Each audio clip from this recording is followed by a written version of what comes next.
Well, let's get more now on the story about the deal to curb Iran's nuclear programme. Toby Greene is the Director of Research at the British Israel Communications and Research Centre. He joins us now from Jerusalem. And Lord Normal Lamont, the former Chancellor and now Chair of the British-Iranian Chamber of Commerce, is in our central London studio. Good to see you both, gentlemen. To you first, Mr. Greene. Why should Israel have a nuclear programme and Iran not?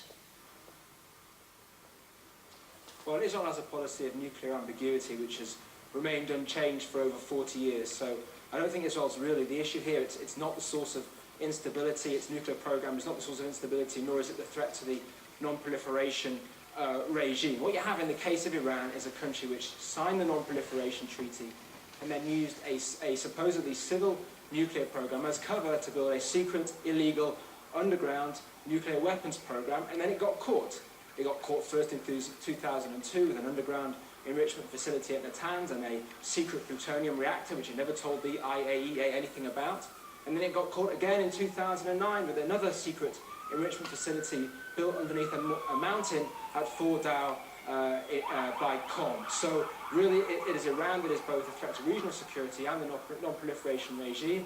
And I think it's extremely important that a country that broke the rules so flagrantly can't be allowed to get away with it.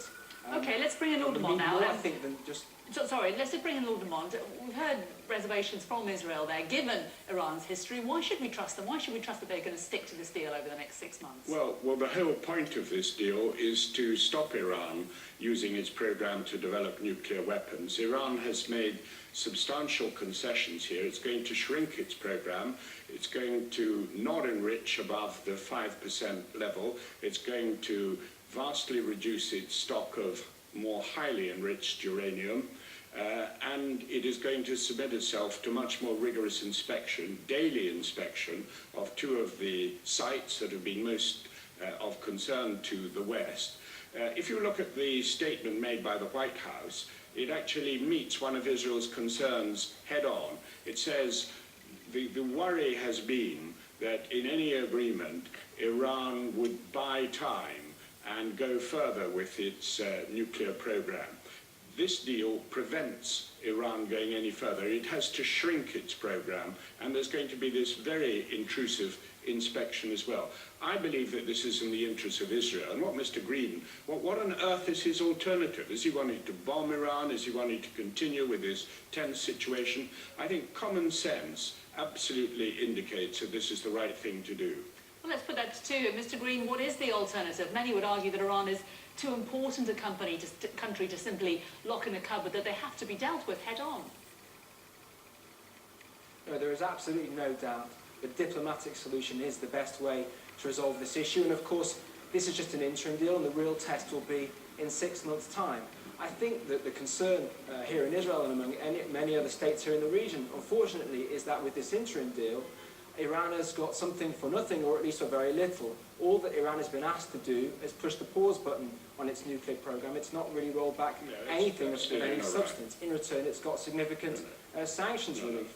And I think that the concern is that the crack in the wall of sanctions has been breached. Let's just bring in Lord Lamont there.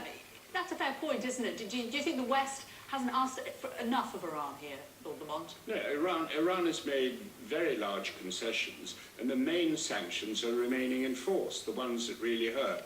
Oil sanctions, banking sanctions, dealing with the Central Bank of Iran. They've made a few concessions that are worth, according to the White House, about $7 billion.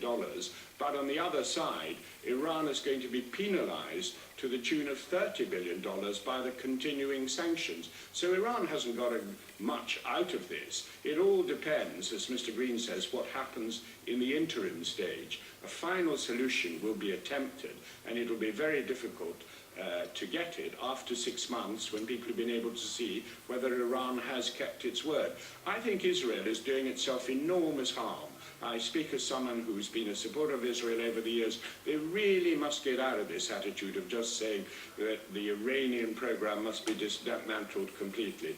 Even Mr. Barak, the former Prime Minister, said Iran is not an existential threat to Israel. And as you said at the beginning, Israel has nuclear weapons, according to President Carter, 200 warheads. Really, we ought to take a more sensible approach to this.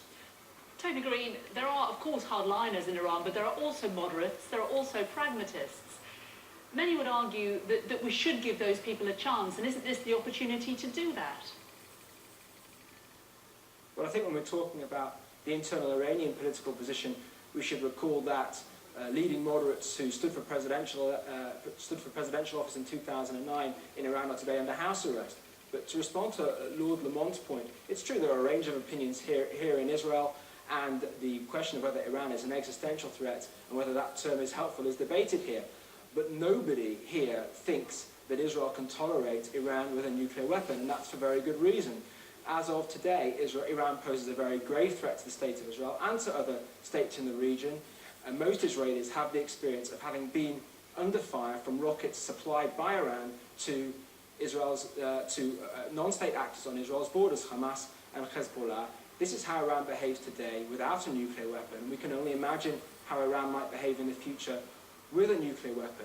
A diplomatic solution is the best option, but the only way that we've got to this point is through a tough sanctions regime. The sanctions have worked. They've got Iran to want to negotiate and to reconsider its position. And what's, I think, extremely important over the next 6 months is that the P5+1 powers make sure that the sanctions regime, that it's very clear to Iran that if they don't come to reasonable terms, that the sanctions will not only be reimposed, but actually increased, because it's only through that pressure that Iran has even come to consider negotiating with the P5+1 states to begin with. OK, Mr. Rubin, we are out of time, but just very briefly, Lord Lamont, 10 seconds, your response. Well, I think the sanctions will be increased if Iran doesn't observe the deal. But the whole point of this deal, as President Obama has said today, is to stop Iran having a nuclear weapon. He does not want Iran to have a nuclear weapon. I don't. Israel doesn't. But as you said at the beginning, you can't keep Iran locked in a cupboard. This is a big country, and it's bound to play a role in the region. OK, there we must leave it, I'm afraid. Lord Normal Lamont and Toby Greene, thank you both very much. Now on the Sky News for